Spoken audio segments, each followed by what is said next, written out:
सत्याचा आवाज, खोट्याला चोप देणार. आपण पाहत आहात जनशक्ती लाईव्ह न्यूज. निर्भीड बातम्या, निडर पत्रकारिता. वळसंग येथे काँग्रेस नेते भूपेंद्रदादा कांबळे यांचा सत्कार. महाविकास आघाडीचा प्रचार अधिक तीव्र. सांगली जिल्हा परिषद व जत पंचायत समिती सार्वत्रिक निवडणूक 2026च्या पार्श्वभूमीवर महाविकास आघाडीचा प्रचार ग्रामीण भागात वेग घेत असताना वळसंग येथे काँग्रेस पक्षाचे नेते भूपेंद्रदादा कांबळे यांनी कार्यकर्त्यांची भेट घेतली. यावेळी वळसंगमधील कार्यकर्ते संजय कांबळे, केंचराव कांबळे, दिनेश सावंत व गणी नदाफ, कुमार कांबळे, अप्पू शिंगे, अमर कांबळे यांच्या हस्ते शाल श्रीफळ देऊन त्यांचा सत्कार करण्यात आला. कार्यक्रमास परिसरातील मान्यवर व मोठ्या संख्येने कार्यकर्ते उपस्थित होते. या भेटीदरम्यान भारतीय राष्ट्रीय काँग्रेस, राष्ट्रवादी काँग्रेस पक्ष, शरदचंद्र पवार गट आणि वंचित बहुजन आघाडी यांच्या अधिकृत उमेदवारांचा संयुक्त प्रचार अधिक तीव्र झाल्याचे दिसून आले. वळसंग, मुचंडी, खोजनवाडी परिसरात घरोघरी भेटी, पदयात्रा, कोपरा सभा व थेट संवादातून मतदारांशी संपर्क वाढवण्यात आला. निवडणूक व्यक्तींची नव्हे, विचारांची. ठाम भूमिका.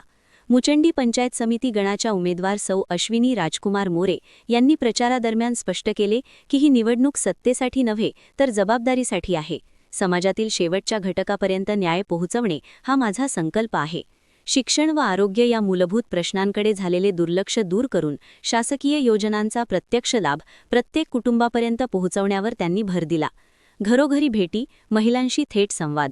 सोरडी, वळसंग, शेड्याळ, मुचंडी, पाच्छापूर व खोजनवाडी या गावांत सलग दौरे करत मोरे यांनी महिलांशी थेट संवाद साधला. मातृशिशु आरोग्य, अंगणवाडी पोषण आहार, स्वच्छ पाणी, स्वयंरोजगार व बचत गटांना प्रोत्साहन तसेच महिलांच्या दैनंदिन अडचणींवर सविस्तर भूमिका मांडली.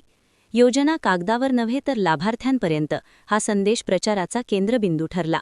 आरोग्य, शिक्षण व मूलभूत सुविधा केंद्रस्थानी. प्राथमिक आरोग्य केंद्रांची क्षमता वाढवणे, वेळेवर डॉक्टर, औषध पुरवठा, गरोदर मातांची नियमित तपासणी, वृद्धांसाठी आरोग्य शिबिरे, शाळा दुरुस्ती, विद्यार्थ्यांसाठी शैक्षणिक सुविधा, रस्ते, वीज, पाणी पुरवठा याबाबत ठोस आश्वासने देण्यात आली. या मुद्द्यांमुळे महिला, युवक व सर्वसामान्य नागरिकांमध्ये सकारात्मक चर्चा सुरू आहे. मुचंडी जिल्हा परिषद गटातील उमेदवार रमेश अण्णा इरगोंडा पाटील यांनी अनुभव व विकासात्मक दृष्टिकोनाच्या जोरावर प्रचार अधिक बळकट केला.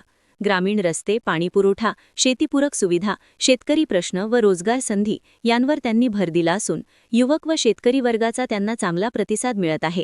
18 खोजनवाडी पंचायत समिती गण सर्वसाधारण महिला मधील उमेदवार भाग्यश्री मारुती पवार यांनी महिलांचा सक्रिय सहभाग वाढवण्यासाठी संवादात्मक प्रचारावर भर दिला.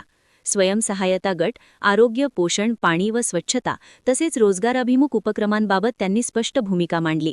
एकूणच वळसंग येथे झालेला सत्कार व त्यानंतरचा संयुक्त प्रचार महाविकास आघाडीच्या एकजुटीचे प्रतीक ठरत असून लोकाभिमुख मुद्द्यांवर आधारित प्रचारामुळे परिसरात सकारात्मक वातावरण निर्माण झाले आहे. जनशक्ती लाईव्ह न्यूज चॅनलला लाईक करा, शेअर करा आणि सबस्क्राईब करा.